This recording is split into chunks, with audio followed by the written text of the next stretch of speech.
போடும் இந்நேரம் தோளில் சாய்ந்தால் போடும்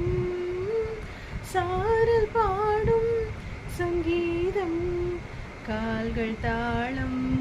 போடும் தெளிந்த பிறகு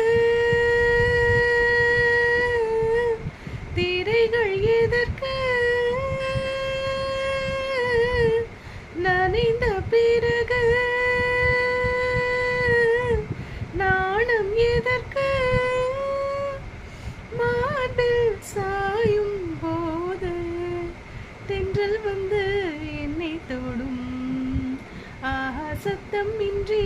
முத்தமிடும் பகலே போய்விடு